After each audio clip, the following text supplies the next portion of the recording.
Okay, question 17. History and geography are two subjects.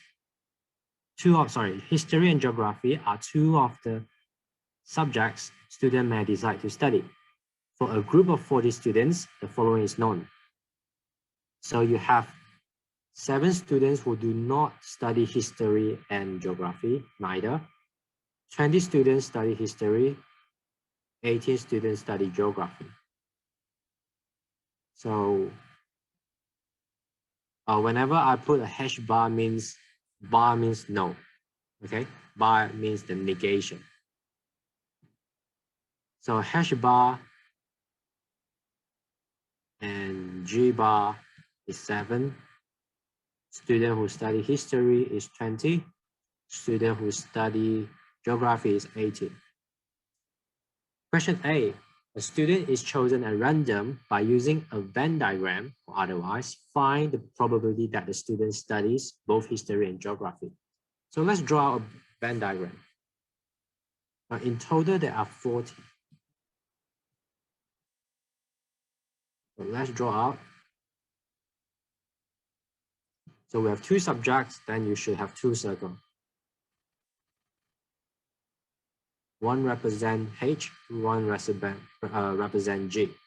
And whatever outside here is just not history and non-geography. So for non-history and non-geography, we have 7, okay?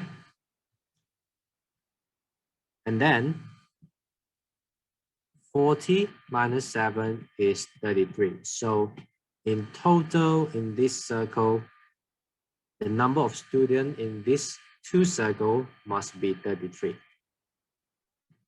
Now we notice that if I just add these 2 up, history plus geography is 38. Now this, if you just plus this together, you have overlapped this section twice, right? Because when you do H plus G, you have overlapped this twice. So, but you only have 33 students in that circle. So if you do 38 minus 33, you will get 5. And that is the intersection between these 2. So here, the intersection has 5. And then you know that the history has 20 students. You take out 5 already. So those students who do not study geography, which is those students who study only history, is 15. Because 15 plus 5 is 20. And then the students who study geography is 18. You take away 5, which is 13. Because they have to conserve. 13 plus 5 is 18. Now the question asks, if a student is chosen at random, what's the probability that you study history and geography at the same time? So you want to find the students who study both history and geography. So there are only 5 students who study both, and total there are 40. So you just use 5 divided by 40, and that gives you 108. Okay? This is A. B. A student is chosen at random. Given that the students study geography, what is the probability that does not study history?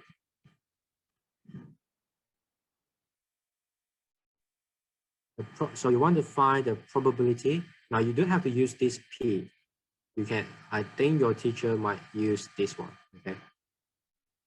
It just, that P is just a fancy way to write probability, but it's up to you. There's no wrong or right. So you want to find the probability that the student do not study history, given that they study geography. Now you might notice I write a bar here Now, this is a standard notation to write conditional probability. So this thing is called conditional probability.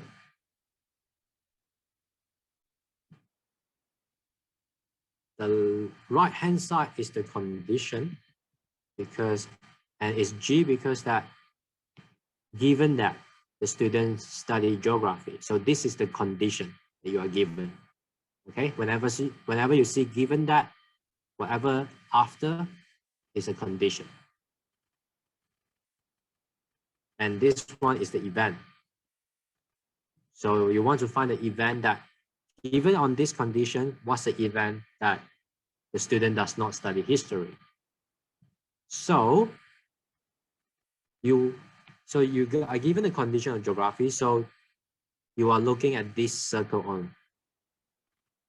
Okay, given that you are studying geography, what's the number of students that do not study history? It will be 13. 13 does not study history.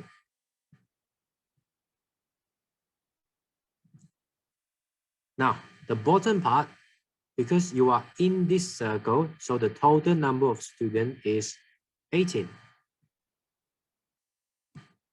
13 plus 5, so 18. So this is a probability that, given that students study geography but do not, and then the student does not study history. Okay. C. Two different students are chosen at random, one after the other. So you are chosen two students. Two students are chosen. You choose two students. What is the probability that first student study history and second student does? Sorry. First student study history and second student does not study history. So you want the first student study history. So I label the first student as 1. So first student study history. And the second one, do not study history. Okay, so let me ask you. So I want you guys to answer in the chat box. So imagine you are choosing the first students. How many students are studying history? And how many students are in total? Okay, 20 study history, that's right. And how many students in total? 40, that's correct. So the probability of choosing the first students who study history is 20 divided by 40. Now, how about the second one? So you have chosen one student already. You have chosen the first students. How many students left in total? The total number of students left will be 39. And how many students are not studying history? Now imagine the second person is not studying history. So how many of that?